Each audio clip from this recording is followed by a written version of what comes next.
Hello, welcome Good, back. good morning, everybody. This is Lorraine. And this is Jennifer. And do you remember, like, with Jennifer, when you were a kid and you'd come running home with this idea and you're like, Mom, can I do this? And your mother'd be like, No, that is the dumbest thing I've ever heard. And you're like, But all the kids are doing it. Okay, I got to ask you what your mom said. And I'm pretty sure it was exactly what my mom said. I don't give a crap what they're doing. You're not going to do it. Okay, my mother was a little more subtle. She was like, If your friends were jumping off a roof, would you jump too? I have to go back to what was on my graduation. And I think Emerson maybe is do not go the path that everyone else is going, something to that effect, but create your own path and they will follow. Oh God. I knew we were aligned on that one. Yeah. Do not follow where the path may lead. Go instead where there is no path and leave a trail. Yeah. Yep. And that has sat on my desk for 25 years. Yeah, that's why we're alike. So, what all of this rambling about following your friends and jumping off roofs is really about is, can I copy my competitors? Everybody seems to be doing this. Am I missing something? Should I do it too? What do you think? You could, but I think it's a big mistake.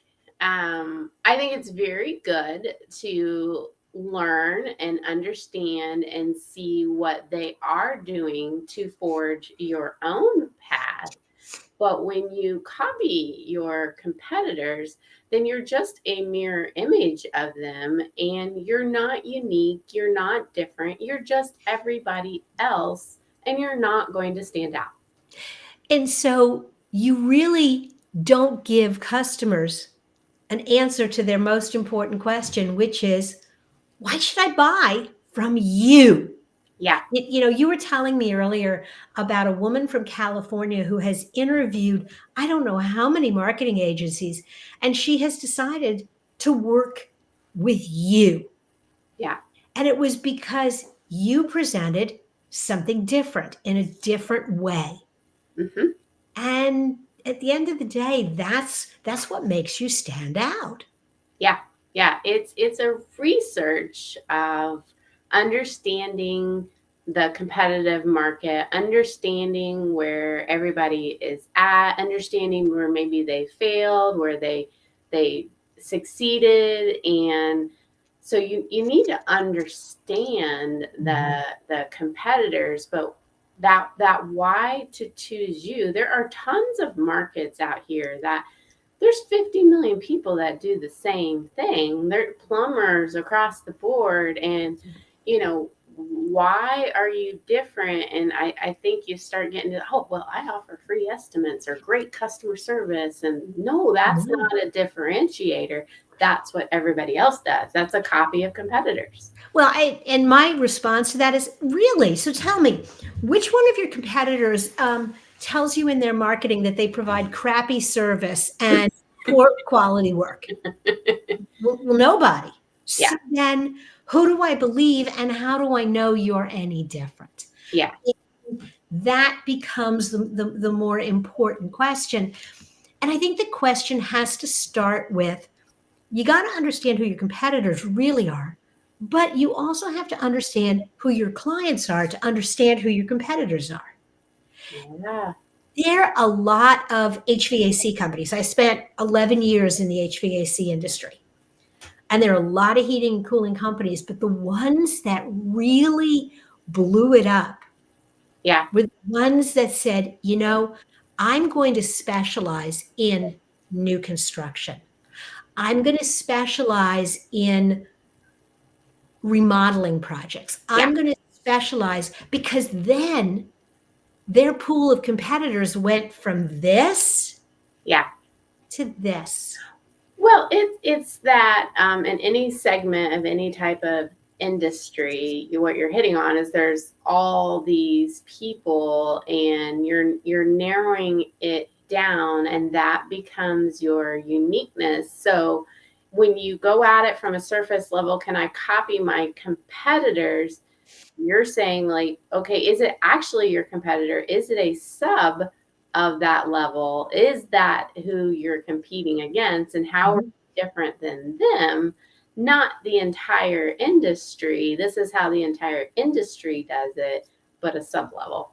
Absolutely. So I'll give you good examples.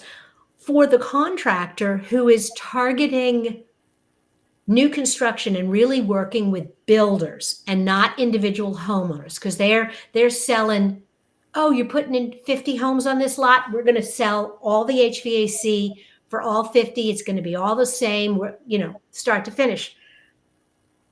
You're not going to find those people advertising on Facebook. Yeah. You're going to need to do more direct selling. You're going to need to have different messaging. And so if you're looking at the guy up the street who has a successful service business, Yeah. and you're like, man, he is all over Facebook, I should be on. No, he's not your competitor.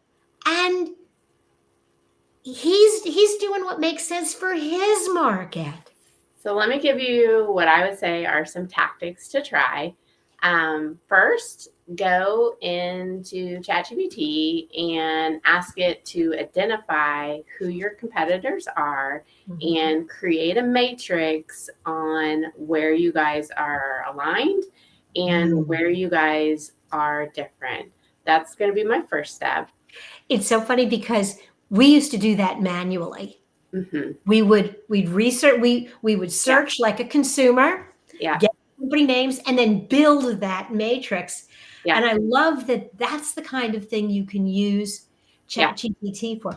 One thing I would say though Yeah. is when you ask it who your competitors are, make sure you also tell it what you want to specialize in. Yeah. Yeah. For sure. Mhm. So, step two is you're probably on sales calls and you're talking to people. I want you to pull out your phone and I want you to record yourself on several sessions of talking about your brand. And then I want you to put it back into ChatGPT and I want you to ask it, how am I different? Mhm. Third, I want you to create that matrix on your website of how you're different because that's going to play in ChatGPT because that's how people are searching.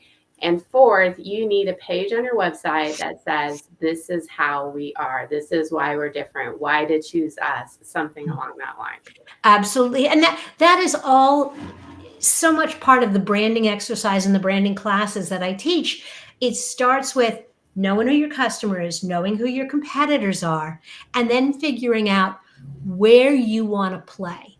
And sometimes, like particularly for a new business, you may not know Yeah.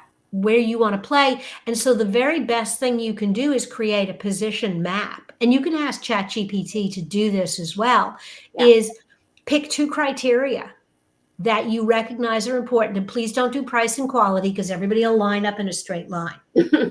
But pick price and customer reviews or 2 different things. And then say, place, each of these competitors on a grid and see where's the hole. Yeah, like it could be like what you do, it could be how you do it, and it could be why you do it for me. Like those are kind of, where you can make it a little bit different and not copy your competitor, but be unique.